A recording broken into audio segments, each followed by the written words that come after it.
j'ai supplié Kpodzro de ne pas faire ça.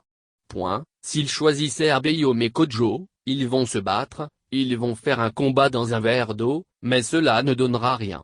Je l'ai supplié Monseigneur en disant, Monseigneur s'il vous plaît, ne choisissez pas M. Kodjo, ce n'est pas sa personne en tant qu'individu qui pose problème, c'est son parcours politique. Mzee Ajavon.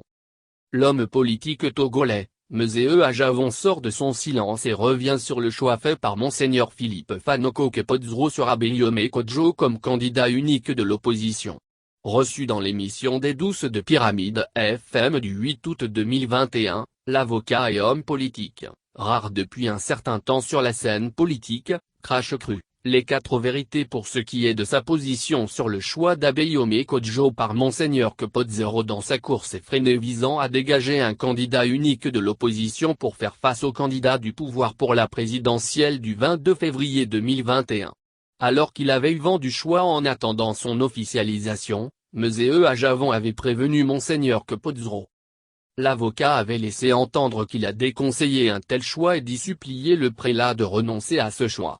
Il est allé loin jusqu'à suggérer à Kpodzro, un homme de la société civile en la personne du prof David Dos ou soit un homme politique comme Dr Kouessan par exemple.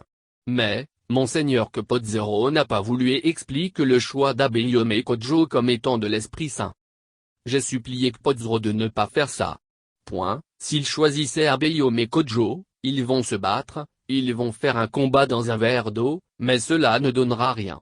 Je l'ai supplié Monseigneur en disant, Monseigneur s'il vous plaît, ne choisissez pas M. Kodjo, ce n'est pas sa personne en tant qu'individu qui pose problème, c'est son parcours politique. Il ne peut pas permettre qu'il gagne cette élection et on va lui donner le pouvoir. Parce qu'il faut lui donner le pouvoir, est-ce que vous croyez qu'Abeyome Kodjo, par rapport à sa personnalité, c'est moi qui le dis, peut-être par rapport à l'esprit de revanche, peut-être si lui ne l'a pas, ses adversaires politiques vont le penser. Il va avoir l'esprit de revanche. Est-ce que vous pensez que ceux-là vont accepter remettre à Abeyome la cravache pour les chicoter? Monseigneur ne m'a pas suivi. Il m'a dit, c'est le Saint-Esprit qui l'inspire, c'est ce qu'il m'a dit. Mzee Ajavon ne s'est pas opposé au choix du prélat en faveur d'Abeyome, parce qu'il faut s'opposer. Appréciant la démarche du prélat, en le dissuadant sur le choix d'Abeyome, l'avocat a tout de même fait 2 propositions à Kpodzro. Moi je lui ai dit de choisir quelqu'un de neutre, choisir quelqu'un de la société civile, a laissé entendre Mzee Ajavon. Et de préciser que, en suggérant un individu de la société civile, il pensait soit au prof David ou sinon, quelqu'un qui n'est pas marqué parmi les leaders politiques de l'opposition. J'ai pensé peut-être au Dr Kouessan, a indiqué Mzee Ajavon.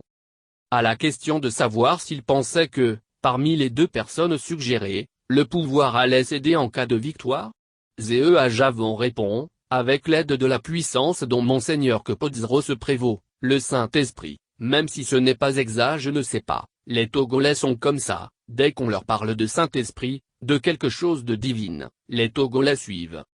Rappelons que, lors de la dernière présidentielle du 22 février 2020, Faure Ozimna-Gnassingbé a été réélu avec 72,36% de suffrages pour un 4e mandat, selon les résultats provisoires proclamés dimanche soir par la Commission électorale nationale indépendante, CENI. Le candidat Abeyome Kodjo arrive en 2e position avec 18,37% des suffrages, suivi de Jean-Pierre Fabre qui a obtenu 4,35% des suffrages. Quelques heures avant la proclamation de ces résultats, M. Kodjo, candidat de la dynamique Monseigneur Kpodzro, a déclaré devant la presse, avoir remporté le scrutin présidentiel.